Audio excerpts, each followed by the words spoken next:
Rekan RKN dimanapun Anda berada, wacana tentang penundaan pemilu, perpanjangan masa jabatan presiden, bahkan 3 periode presiden itu makin kencang didorong oleh para pengusungnya. Macam-macam alasan dikemukakan, meskipun juga ada beberapa partai politik dan masyarakat pada umumnya menolak gitu. Salah satu yang dikemukakan sebagai alasan untuk penundaan pemilu itu adalah keterbatasan anggaran atau keterbatasan dana. Bersama saya Jerry Sumampo, dalam update kali ini kita akan membicarakan sejauh mana kita mampu untuk membiayai pemilu 2024, atau apakah alasan dana atau anggaran itu bisa menjadi alasan untuk pemilu ditunda. Bersama saya sudah hadir Roy Salam, ini rekan aktivis anggaran ini. Roy Salam adalah Direktur IBC, Indonesia Budget Center. Selamat datang Bung Roy, atau Mas Roy, atau Kang Roy ya. Ya, siap Pak Jar. Ya, terima kasih sudah hadir dalam update kali ini. Nah, kita akan bicara sebagaimana tadi saya jelaskan di awal itu soal ketersediaan anggaran atau kemampuan kita untuk membiayai pemilu 2024. Nah, kan memang begini, anggaran pemilu itu sudah diusulkan oleh KPU maupun Bawaslu ke DPR dan pemerintah. Awalnya kita tahu ada kekagetan pemerintah menerima rencana anggaran ya, usulan anggaran dari KPU dan Bawaslu, begitu juga DPR. Nah, posisinya sekarang pembahasan tentang anggaran itu memang agak dalam tanda petik mandek di DPR. Belum ada progres yang cukup berarti ya terkait dengan itu. Nah, saya sih mendengar kabar memang ini DPR, khususnya Komisi 2 ya, ingin menunggu penyelenggara pemilu baru, KPU dan Bawaslu, yang beberapa waktu yang lalu itu sudah ditetapkan oleh DPR, tinggal menunggu waktu pelantikan. Tapi Bung Roy melihat atau mengamati dinamika anggaran pemilu kita sekarang ini itu seperti apa? Apakah ada tarik-menarik politik, atau memang ini terkait langsung dengan keterbatasan anggaran negara dalam rangka membiayai pemilu 2024? Ya, menarik ya. Terima kasih Pak Jar, saya hadir di RKN. Ini menarik tema ini karena memang saya kira pemilu tanpa anggaran ini juga sesuatu hal yang rasanya sulit ya kita bayangkan gitu ya. Jadi saya kira memang isu anggaran ini menjadi sesuatu yang krusial. Betul. Apalagi ini tahun pemilu sudah semakin dekat.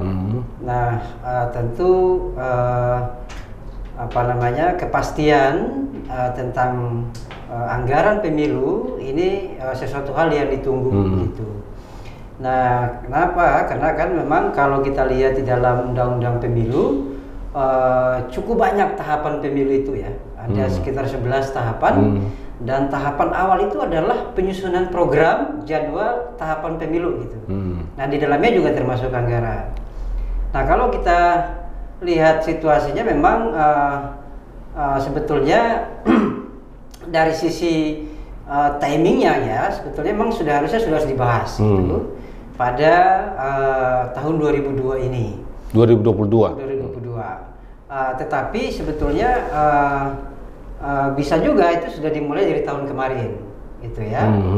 Karena perencanaan yang baik itu kan adalah ketika dia sudah direncanakan jauh hari sebelumnya. Sebetulnya kan memang sudah sejak tahun lalu ya, akhir tahun lalu itu dibahas oleh penyelenggara pemilu ya, sudah dibuat anggarannya, sudah diajukan, tapi memang itu tadi ada persoalan terkait dengan belum ada semacam lampu hijau ya, baik dari pemerintah maupun DPR terkait dengan apakah oke atau setuju dengan anggaran yang diajukan oleh KPU dan Bawaslu atau seperti apa.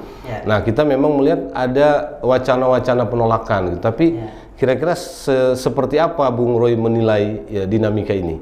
Ya, saya kira saya melihat memang ada keinginan kuat dari Komisi 2 untuk membahas perencanaan tahapan pemilu itu secara untuk 11 tahapan tadi itu dengan komisioner yang baru. Karena mereka lah yang akan melaksanakan gitu. Betul.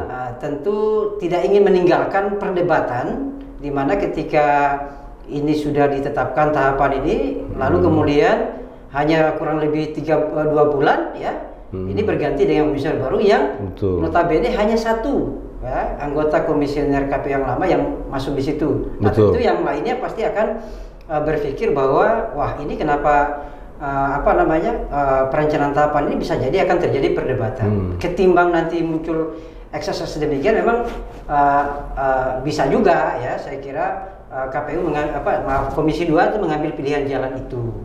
Nah, tapi saya kira Komisi 2 perlu memberikan kepastian sehingga publik tidak melihat ini sebagai upaya untuk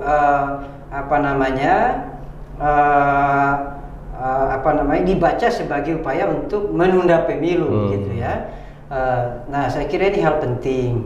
Nah, tentu memang secara mekanisme penganggaran itu dia akan mengikuti perencanaan. Karena prinsip penganggaran kita itu adalah dia money follow program. Nah, anggaran itu akan mengikuti kebijakan dan program. Nah, saat ini memang kebijakan, program dan tahapan itu kan belum ditetapkan. Baru satu yang ditetapkan disetujui oleh pemerintah, yaitu penetapan waktu hari H pemungutan. Ya itu pun belum ditetapkan kan, baru disepakati karena ketetapan tentang itu harus ada dalam PKPU tentang sudah ada keputusan jadwal. KPU tentang itu.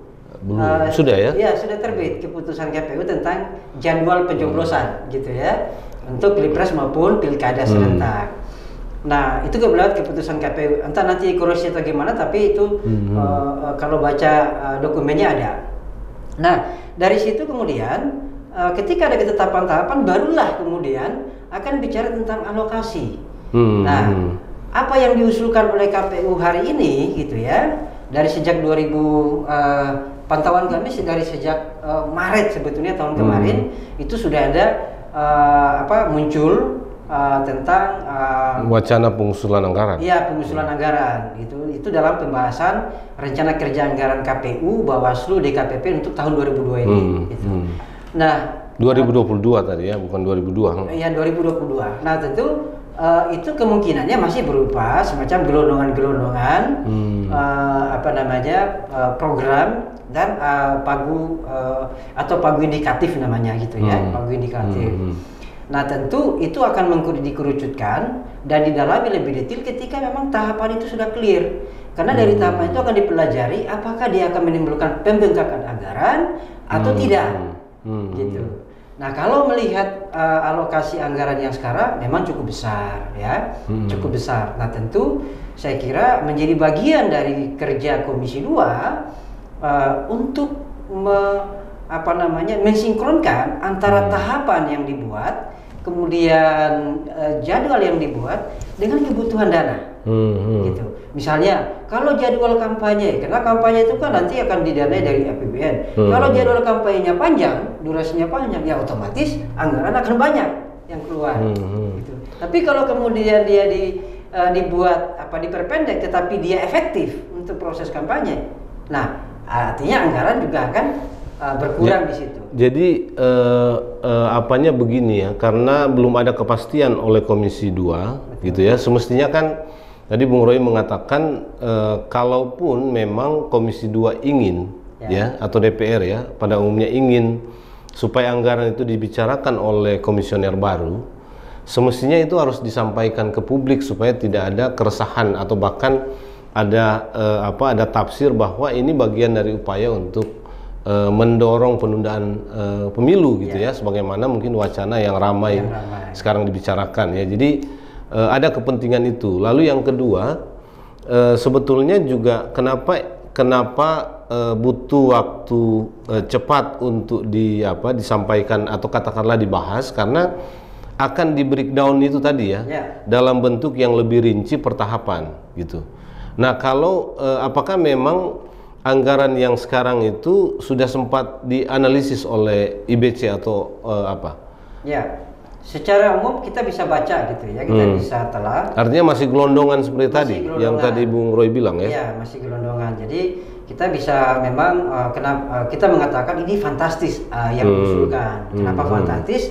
Ya kita bandingkan dengan yang pemilu sebelumnya. Nah, misalnya dengan pemilu 2014 dan 2019 itu angkanya memang peningkatannya sampai 263% gitu ya. 86 triliun yang diusulkan ini ya memang cukup besar. Dan ketika itu baru untuk penyelenggaraan yang disusun oleh KPU. Nah, ini belum yang biaya atau anggaran pengawasan yang akan disusun oleh Bawaslu. Nah, yang Bawaslu sendiri belum kelihatan tuh berapa angkanya. Nah, pun sudah sempat ada angka itu 20 atau 30 triliun. Nah, juga. makanya kemungkinannya memang lebih dari 100 triliun yang direncanakan. Khusus semua untuk pemilu ya. Iya. Nah, tentu secara kalau umum, ya? secara keseluruhan. Nah, kalau itu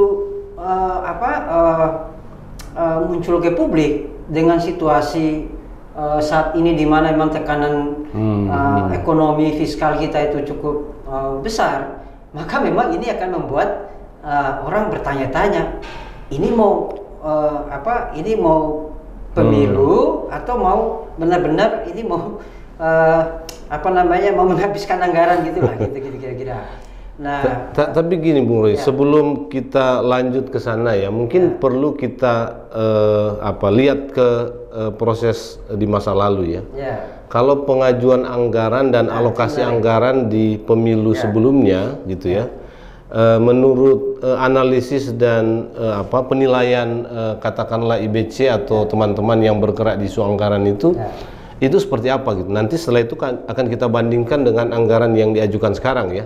Saya sebetulnya ingin melihat sebetulnya di sisi mana anggaran-anggaran itu membengkak dan kemungkinan untuk dihemat ya, karena isu tentang anggaran yang tinggi ini memang menjadi krusial di dalam situasi bangsa yang memang secara ekonomi kita sedang problem ya karena pandemi COVID ini.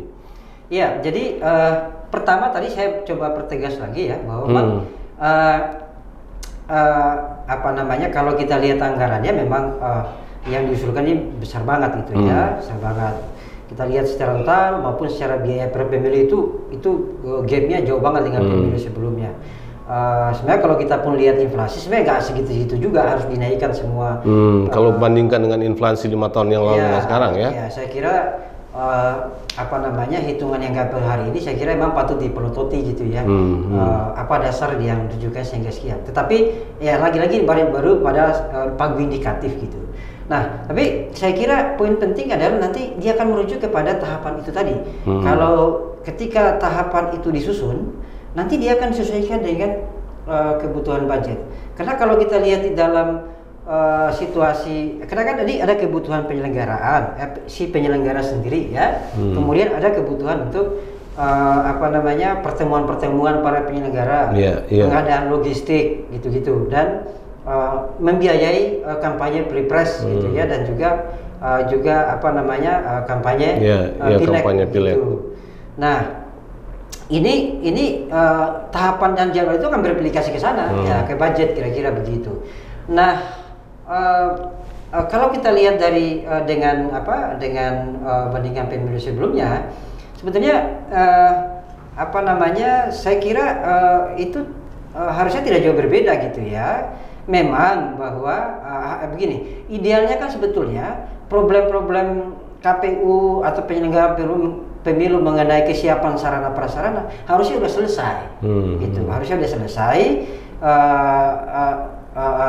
Misalnya kebutuhan gedung atau tempat itu harusnya sudah nggak perlu lagi dimunculkan di budget penyelenggaraan pemilu, gitu.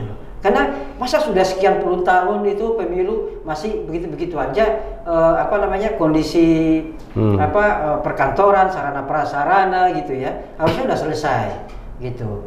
Nah, saya nggak tahu di mana ketika itu muncul, tapi memang kalau kita lihat di dalam melihat pola penganggaran ini kan sebenarnya kalau ditelah bareng-bareng sebetulnya kita akan bisa menemukan di mana hal-hal yang bisa diefisienkan begitu. Yang bisa dihemat lah. Yang bisa dihemat gitu ya.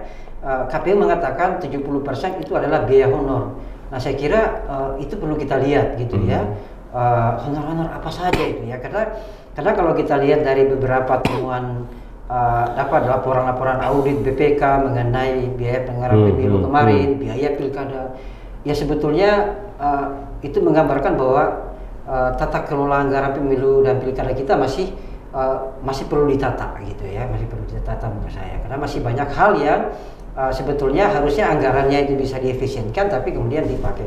Tapi itu mungkin itu nanti kamar lain gitu ya. Tetapi kembali ke soal yang tadi mengenai politik anggarannya sendiri, bahwa saya kira di Komisi 2 itulah menjadi aktor penting ya untuk memastikan ini anggaran ini bisa efisien dengan pengaturan jadwal yang lebih fleksibel. Fleksibel dalam pengertian kalau misalnya yang tadinya dibayangkan tadi 7 bulan kampanye, bisa nggak nih ditarik itu? Tapi dia tidak menghilangkan kualitas kampanye sendiri. Begitupun juga dengan misalnya dengan petugas-petugas pemilu di bawah nantinya. Itu benar-benar harus diselektif secara baik. Lalu kemudian hal yang terpenting adalah sebetulnya bagaimana mengkoordinasikan kerja-kerja KPU dengan perangkat-perangkat daerah gitu loh. Nah ini saya kira peran Kemendagri untuk mendistribusikan gitu ya kekuatan itu untuk membantu KPU di bawah tanpa menghilangkan kemandirian daripada si penyelenggara gitu. Nah itu penting. Bung Roy, saya kira bisa kita lihat untuk lebih memfokuskan ya, mungkin kita lihat perbandingan angka-angka yang ada ya dari pemilu paling tidak 2 pemilu terakhir ya. Ya bisa kita lihat di situ ya, kalau lihat di ini data yang dibuat gitu ya. IBC ya, nanti saya nanti mungkin Bung Roy bisa jelaskan. Tapi di 2014 biaya pemilu kita itu hanya sekitar 16 triliunan ya. Kemudian di pemilu 2019 itu 23 triliun. Nah, di pemilu kali ini yang diusulkan oleh KPU itu 86 triliun. Nah, bisa Bung Roy jelaskan atau kemukakan ya, di mana sebetulnya urgensi atau katakanlah kenapa membengkak, atau apakah memang ini wajar, logis pembengkakan atau kenaikan anggaran demikian itu? Ya pertama saya kira kalau kita lihat di sini ya dari angka ini, misalnya dari pemilu 2019, nah itu kan peningkatannya dibandingkan 2014 ya, itu peningkatannya 47%. 47% ya. Nah sebetulnya ya situasi ini juga sebetulnya ekonomi kita sedang tumbuh-tumbuhnya gitu ya sebetulnya gitu. Jadi memang antara kebutuhan, kita lihat kebutuhan anggaran ya standar di sini kan memang cukup besar, sama aja sih sebetulnya, sama aja, yang besar itu adalah honor penyelenggara gitu ya. Terus kemudian kalau kita lihat lagi di 2024, nah ini naiknya sampai 200 sekian persen gitu. 263% ya, menurut hitungan IBC ya. Tinggi sekali ya. Ya tinggi sekali. Jadi ini kayaknya kok bisa segini. Tapi sudah ada analisis ya? Bung Roy, kenapa naik begitu besar? Ya, apa saja gitu? Apakah jangan-jangan ini juga mau dipakai untuk membiayai e-counting atau elektronik counting ya, membeli peralatan dan lain-lain ya, atau ada biaya-biaya apa yang membuat sebetulnya pembengkakan atau kenaikan anggaran itu bisa sampai 263% nih, sesuai dengan hitungan teman-teman di EBC? Iya, sebenarnya kalau lihat ini sebenarnya undang-undangnya kan dipakai tetap sama nih. Betul. Ya, undang-undang pemilunya dipakai sama. Jadi hampir hanya kemudian posisinya kan serentak aja nih gitu. Jadi kalau tadinya yang dari 19 pilpresnya pileknya dulu baru pilpres, ini kan digabungin. Nah, sementara kebutuhan anggaran itu diatur dengan undang-undang yang sama, jadi sama kebutuhannya. Gitu ya. Artinya dengan logika seperti itu semestinya kenaikan anggaran tidak mesti sampai 200%. Benar sekali. Dan saya kira itu yang jadi aneh. Kenapa kemudian harusnya kan ketika diserentakkan biaya lebih murah. Ya kan gitu. Logikanya kan ketika dipisah mahal, ya kan? karena ada jarak waktu yang panjang, misalnya ketika penyelenggara pemilu yang dihonor itu jadi panjang. Nah, belum lagi proses seleksi yang berulang. Nah, sekarang kan dia disatuin itu dalam waktu yang sama, harusnya lebih murah gitu loh. Ya, karena itu salah satu keinginan keserentakan itu kan supaya lebih murah atau lebih hemat gitu ya. Nah, itu yang jadi pertanyaan penting sebetulnya. Di mana urgensi murahnya pemilu dengan keserentakan ini, dengan ketika KPU kok justru menganggarkan seperti ini gitu loh. Angkanya kok nggak make sense banget gitu. Nah, tapi kalau ditanya seberapa bagaimana perinciannya.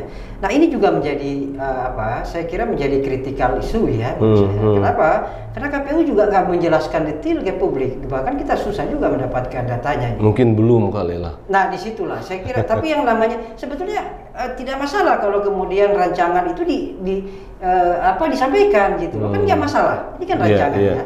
Ya toh kan ini untuk kepentingan publik, ya silakan diakses. Nah, sehingga memang kita jadi bertanya-tanya. Kita hanya mendengar bahwa alokasi yang terbesar itu adalah untuk honor.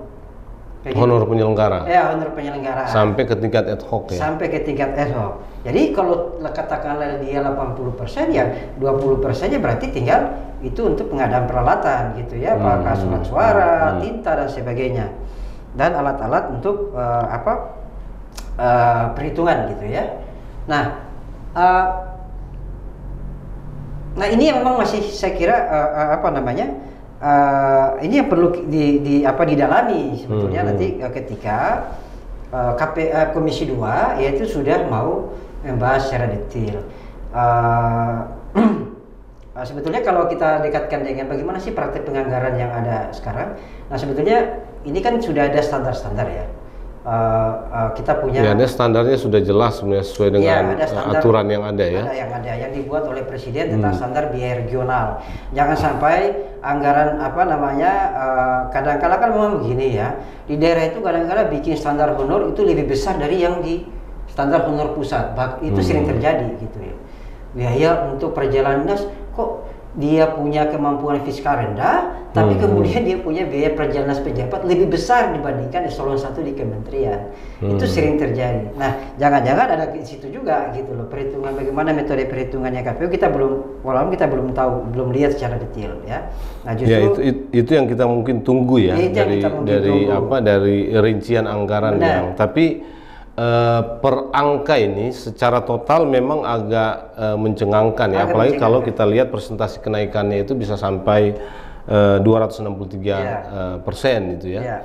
Apalagi ini kalau kita lihat per pemilih gitu ya, ya tetap sama gitu. Jadi bayangnya satu pemilih itu dianggari negara sekitar 400 ribuan gitu untuk memilih gitu. 400 ribuan ini naiknya gede banget gitu ya, itu setara dengan $29 nih. Jadi naiknya sama 238%. Gitu. Yang sebelumnya? Yang sebelumnya kan hanya 2019 ya. 2019 itu hanya 123.000. Jadi per pemilih kalau dibagi ya. Dibagi per pemilih. Dari total anggaran penyelenggaraan dibagi total. Meskipun ini masih pakai asumsi pemilu lalu ya, bukan ini kan nanti akan berubah lagi tuh. Nah, ini misalnya kita pakai misalnya dari anggaran nih.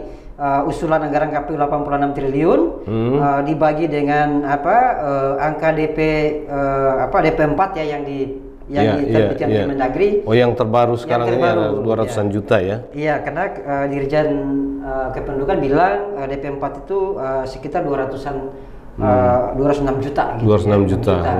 Untuk pilkada langsung nanti itu sekitar 210 juta. Jadi mungkin ada penambahan sekitar 4 juta gitu ya. Nah, tapi dengan angka ini sudah bisa kita lihat perbandingannya bahwa memang cukup besar kenaikan itu dari pagu anggaran yang dialokasikan atau yang pagu indikatif yang disusun oleh KPU.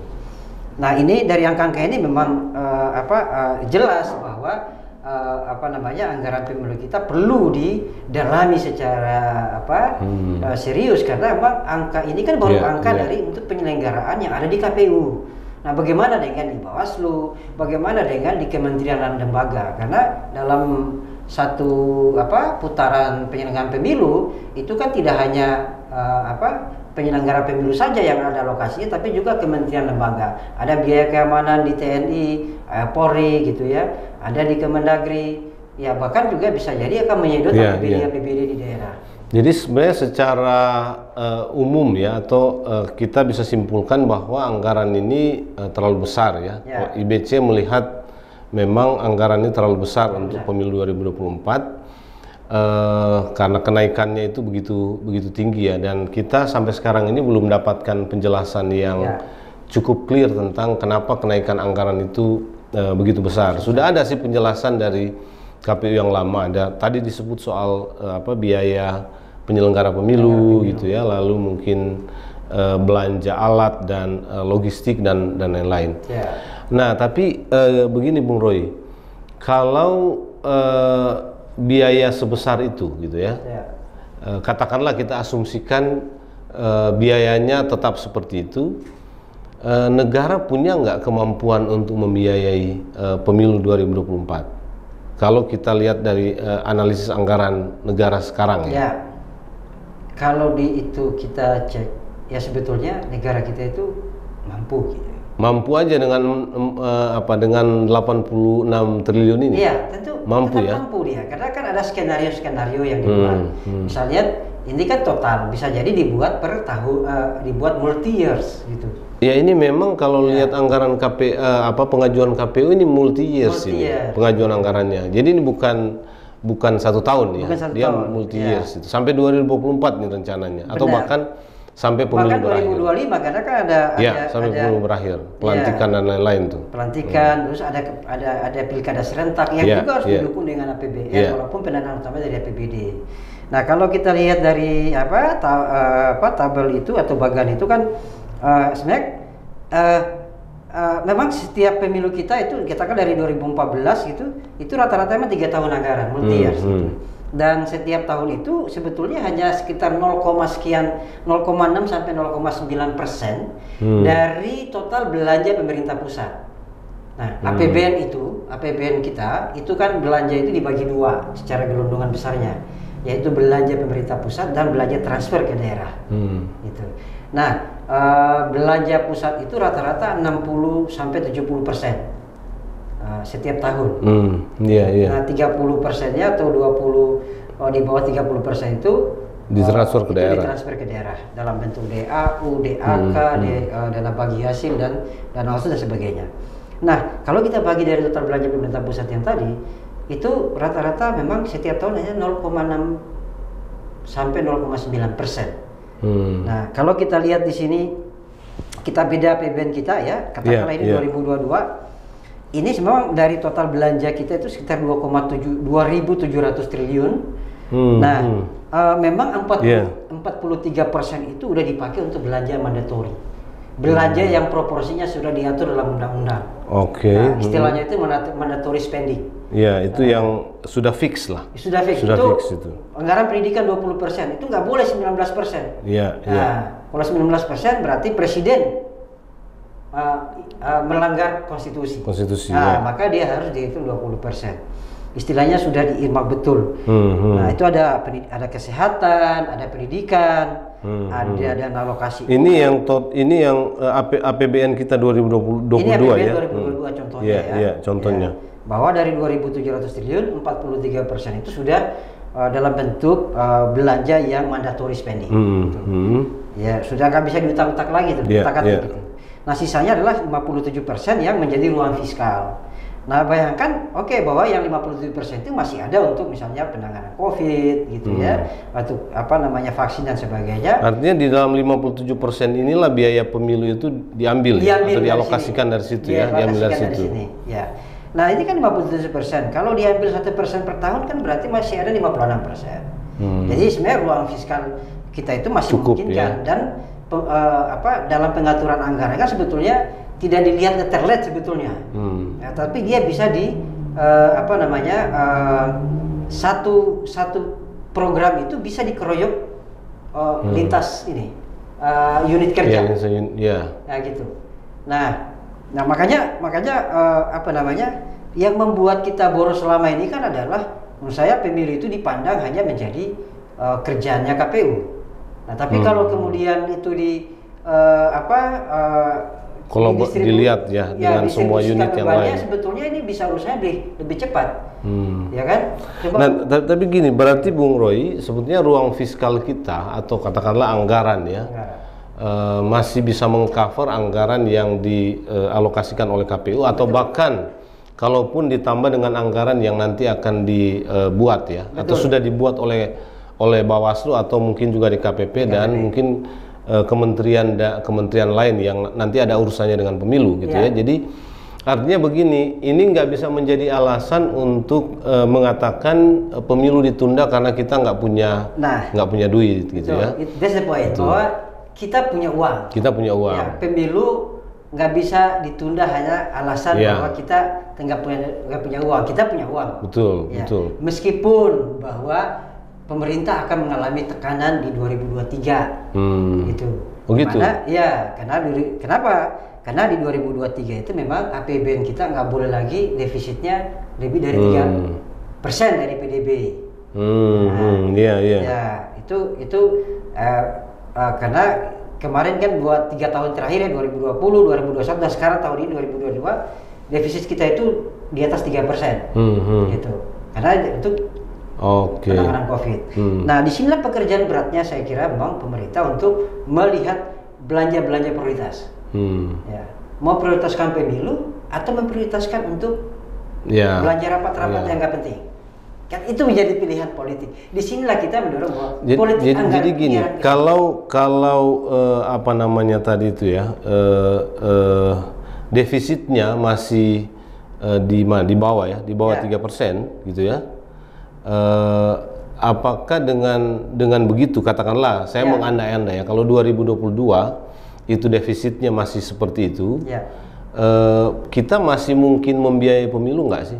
Masih karena tetap aja ruang fiskal itu tetap aja di sini belanja mandatorinya kan 43%, yang 57% itu masih cukup besar ya, cukup besar size-nya. Nah, gitu. tapi gini juga Bung Roy ya, meskipun negara punya uang atau punya kemampuan untuk membiayai pemilu, tapi bukan berarti 86 triliun ini atau nanti akan ditambah oleh biaya Bawaslu dan biaya lain-lain itu langsung diokeikan ya, karena kan analisis IBC tadi ini masih sangat tinggi, apalagi kalau kita lihat persentase kenaikannya itu bisa sampai 263% tentunya. Betul, ya gitu. Betul sekali.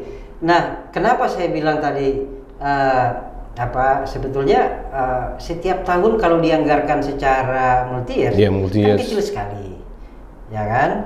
Kecil sekali, nggak kecil-kecil amat. Masih 1% dari belanja pemerintah pusat, dari APBN ya? Ya, dari belanja pemerintah pusat namanya. Kalau APBN kan kita bicara belanja pemerintah pusat ya. Ya, dari belanja pemerintah pusat.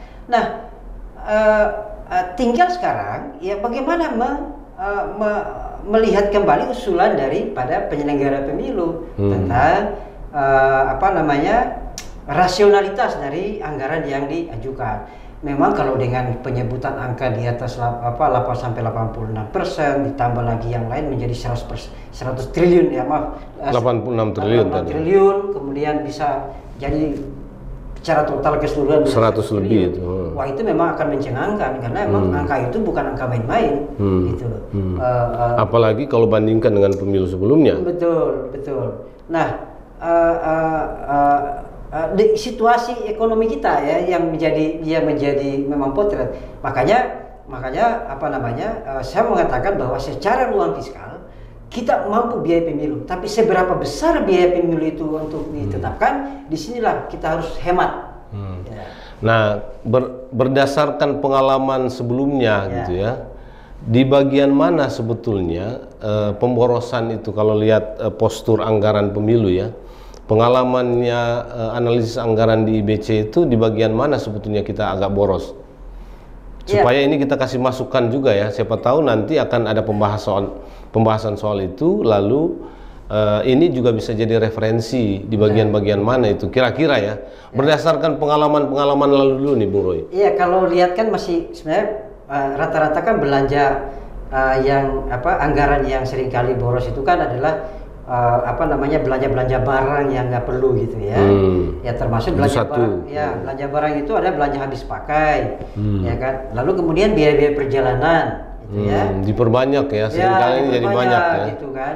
Lalu biaya-biaya untuk misalnya rapat-rapat gitu ya, yang harusnya itu bisa satu kali rapat kok, tapi kemudian dibuat jadi 3 kali rapat gitu kan. Yang gitu-gitu kan jadi apa namanya jadi ruang, jadi celah untuk memboroskan anggaran.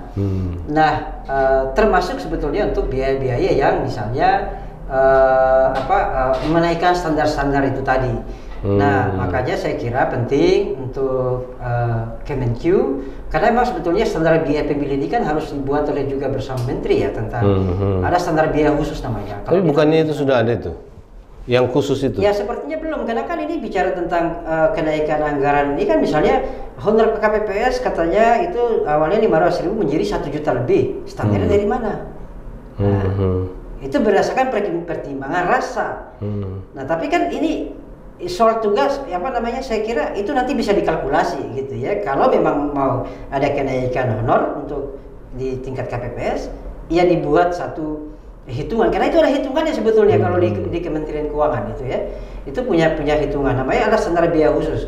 Nah makanya harus ada itu standar biaya khusus pemilu, sehingga itu tidak dibuat apa namanya apalagi kemudian tidak dibuat oleh KPU secara apa ya, ya secara sendiri ya, secara sendiri, karena bisa jadi kan sekretariat KPU ini kan dia menyerap informasi dari KPU daerah. Nah pertimbangan rasa itu ya kemudian dia tidak melihat secara rasional bahwa ya, tapi memang itu bisa dibuat oleh KPU sendiri, bukankah itu justru harus datang dari pemerintah? Ya nggak apa-apa, oke nggak apa-apa, tapi kan harus diuji. Ya mekanismenya boleh seperti itu gitu ya, kebutuhan dari bawah, tapi kemudian nanti dilihat secara standar biaya itu make sense nggak gitu. Hitungannya dari mana ketika membuat angka, oh tahun kemarin kita sekian, tahun segini sekian. Nah kalau KPP pertimbangan begitu kan itu apa namanya, pemerintah juga punya pertimbangan. Oh tren kami sekian, itu rata-rata harusnya honornya sekian. Gitu. Nah makanya apa dalam konteks standarisasi biaya-biaya pemilu ini menjadi penting agar kemudian ke depan itu menjadi satu patokan. Pemerintah melakukan review ya, termasuk menjadi patokan bagi penyelenggara pemilu untuk menyusun anggaran secara secara kredibel dan akurat gitu ya. Karena kalau kita lihat dari saya bilang tadi IBC memotret data-data hasil audit ya mengenai penyelenggaraan pilkada. Ya justru itu pemilu pilkada ya. Iya, masih banyak hal yang saya bilang tadi, penyusunan anggaran yang tidak berbasis apa namanya kebutuhan gitu. Kemudian apa namanya masih ada misalnya anggaran yang tidak terlaporkan gitu. Ya dari sisi akuntabilitasnya gitu ya, antara biaya harusnya dia dibayar segini, tapi di bendahara dia bayar bukan lipat gitu. Gitu. Ketika diminta tarik kembali, yang mau ditarik ya orang yang sudah terima duit nggak ada, gitu. Nah jadi memang masih banyak hal. Jadi SOP dalam tata kelola itu nggak jalan, ya, belum berjalan optimal, ya. Nah sehingga ini akan menjadi pemborosan, ruang-ruang pemborosan tadi, sehingga memang tata kelola menjadi sesuatu yang sangat penting. Selain kita bicara tentang besaran secara keseluruhan, ya, secara keseluruhan dan per unit ya, per unit ya, apa namanya unit cost itu. Nah tata kelola anggaran pemilu juga menjadi sesuatu yang krusial untuk kita bayangkan kita berharap di anggota KPU Bawaslu yang baru ini bisa memperkuat tata kelola itu ya, memberikan akses informasi publik tentang anggaran pemilu gitu ya, kemudian apa namanya memaksimalkan ya upaya-upaya koordinasi antar lintas lembaga sehingga kemudian biaya itu bisa menjadi. Ya kita tunggu itu dari KPU dan Bawaslu yang baru ya. Iya. Dan ya mudah-mudahan segera setelah dilantik dia bisa melakukan itu. Ya. Tapi Bung Roy, kira-kira kalau kita mengandai-andai ya berdasarkan mungkin perbandingan pemilu-pemilu sebelumnya. itu rasio persentase kenaikan yang wajar itu dari anggaran pemilu itu berapa sih perkiraannya? Ya kalau kita lihat dari 2014 ke 2019 gitu. 47%, ya kan? Nah sekarang dengan masih menggunakan undang-undang yang sama gitu ya, ya kebutuhannya pasti masih sama, pasti sama ya. gitu. Nah paling tidak dia punya kenaikan paling ya segitu, paling tidak 50 atau 60%, gitu. Ya. Masih logik ya, atau bahkan 100% masih logik. Bahkan di bawah kan, karena mungkin kan begini, salah satu biaya yang juga cukup besar itu adalah biaya rapat yang menggunakan hotel ya, akomodasi. Nah, padahal kan sekarang dengan pandemi Covid kita masuk ke era digital, sehingga ada banyak rapat-rapat itu yang sebetulnya bisa di-mix sekarang, atau bahkan dibuat secara online dia, sehingga biaya yang besar dari si akomodasi transportasi untuk kegiatan-kegiatan yang banyak itu gitu ya, itu nggak ada lagi gitu.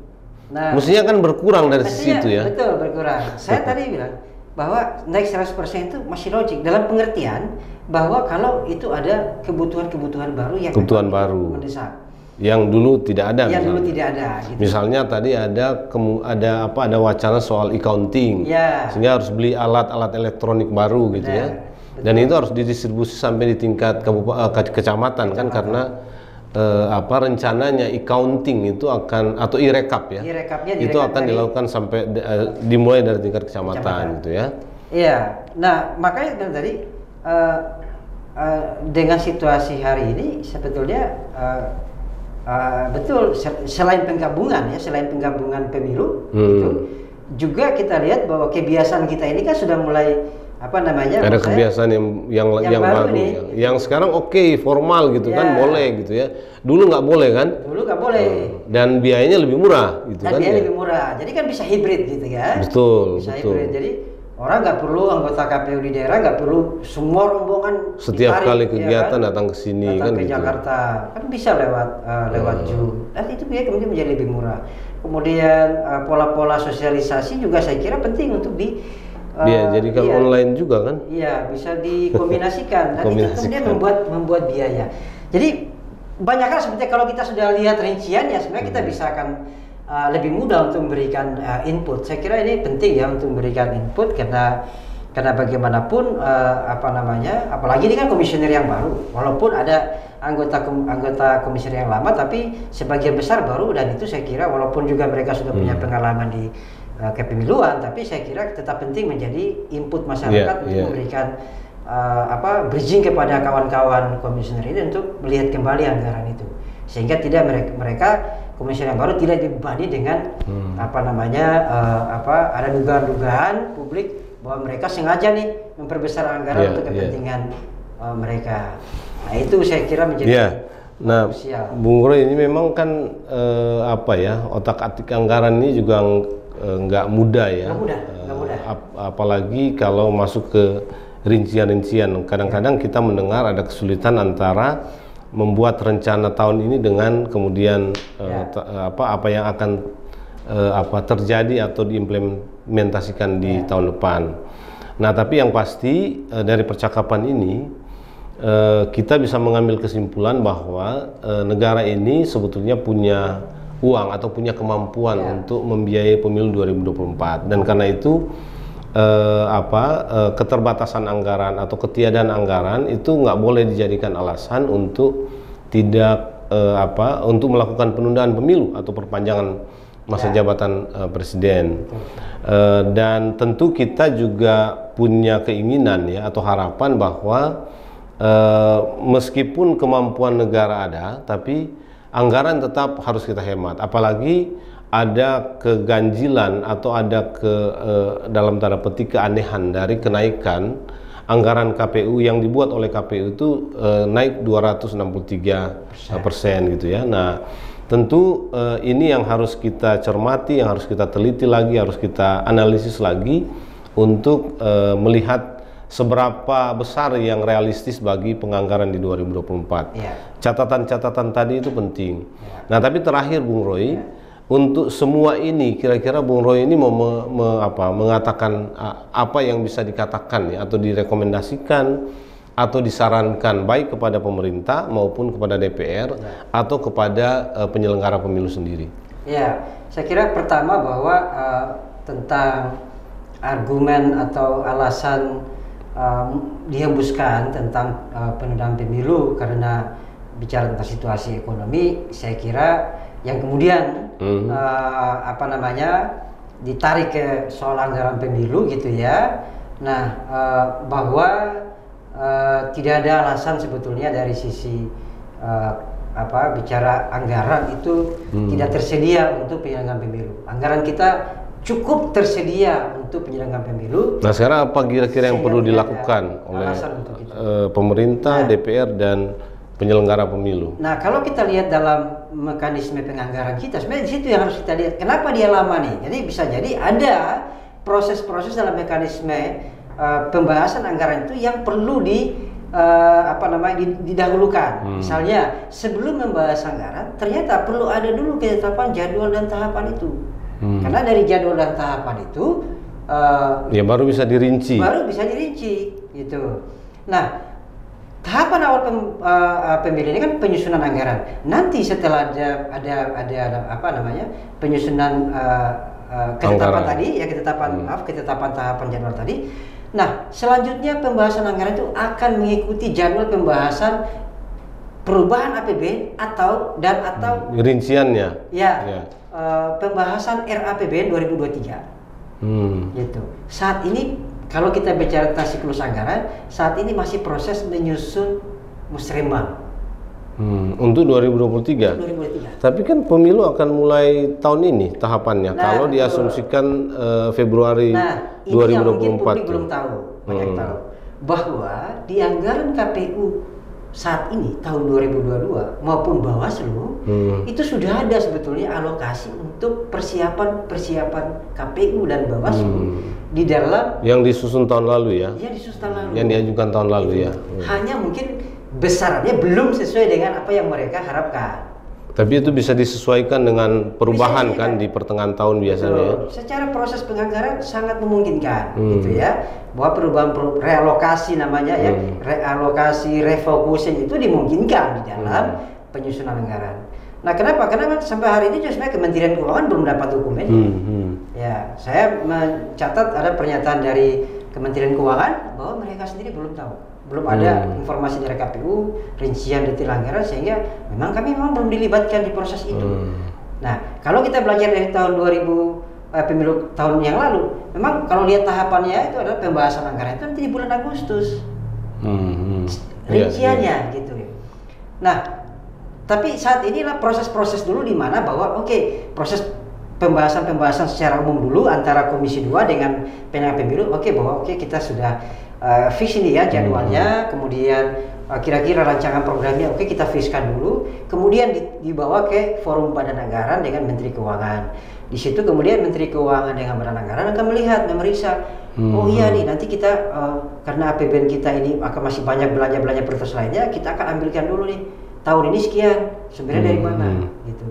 Sehingga karena mekanisme penganggaran kita kan di APBN itu nanti di belanja setiap kementerian itu ada belanja tahun 2022, ada namanya belanja tahun 2023 dan seterusnya.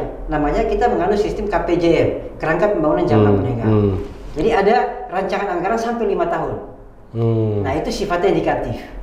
Nah, itu juga sudah menjamin adanya alokasi sebetulnya. Oh ya, berarti sebetulnya alokasinya sudah ada ya.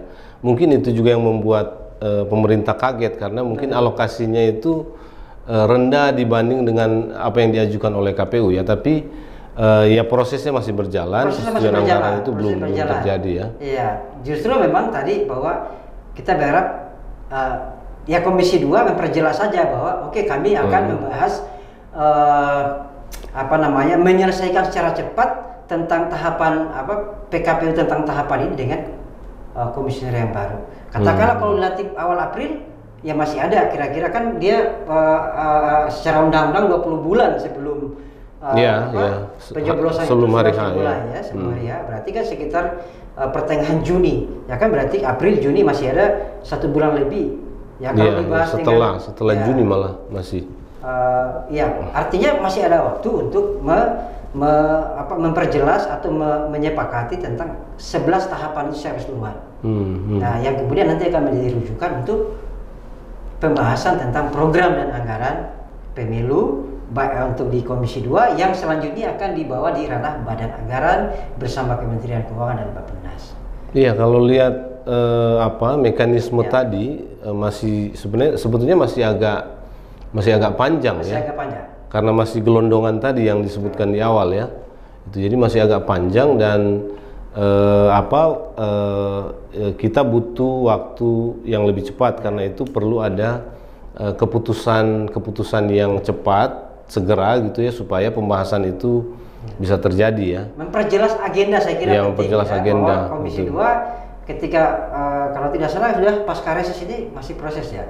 Harusnya kan kalau sudah pasca reses mereka bersidang, mereka sudah membuat agenda bahwa kami akan menentukan bahwa membahas dengan KPU baru. Dengan KPU baru. Katakanlah meskipun yang KPU lama saat ini, tapi mereka mengatakan bahwa untuk pembahasan program ini kita akan menunggu. Jadi situ jelas bahwa mereka bukan tidak mengagendakan, tapi mereka memperjelas agendanya bahwa agenda kita akan bahas setelah pasca pelantikan. Nah, itu kan clear. Betul. Itu clear. Iya, sehingga kita nggak bingung ya. Nggak bingung, jadi dibuat publik menebak-nebak dan kemudian lalu dikaitkan dengan soal penundaan pemilu. Jadi asumsi-asumsi yang berkembang di masyarakat juga jadi agak liar ya. Iya, tapi saya kira Bung Roy, kita harus menyelesaikan percakapan ini. Nanti kita menunggu ya proses pembahasan anggaran dan kejelasan agenda yang akan dibuat oleh DPR, Komisi 2 dan pemerintah. Tapi kita berharap itu dilakukan secepatnya gitu ya, supaya ada kepastian, ada kejelasan bagi proses pembahasan anggaran berikutnya. Termasuk kalau itu mau dibahas bersama dengan penyelenggara pemilu baru yang sudah dipilih oleh DPR tapi masih menunggu pelantikan atau pengesahan gitu. Nah, Bung Roy, terima kasih. Tentu agenda atau topik tentang anggaran ini memang menarik. Kita masih akan punya waktu di kemudian hari untuk membicarakannya. Terima kasih untuk kehadirannya dalam update bersama saya. Rekan RKN, kita sudah membahas dan membedah tentang kemungkinan anggaran pemilu 2024 itu dan sejauh mana kemampuan negara ini untuk membiayai pemilu 2024. Kita akan membicarakan hal-hal seperti ini terus dalam rubrik update ini. Dan kalau ada catatan, komentar, saran atau gagasan Anda terkait dengan topik percakapan kita, Anda bisa sampaikan itu dalam kolom komentar yang tersedia. Saya Jerry Sumampo, kita bertemu kembali dalam update berikutnya. Terima kasih.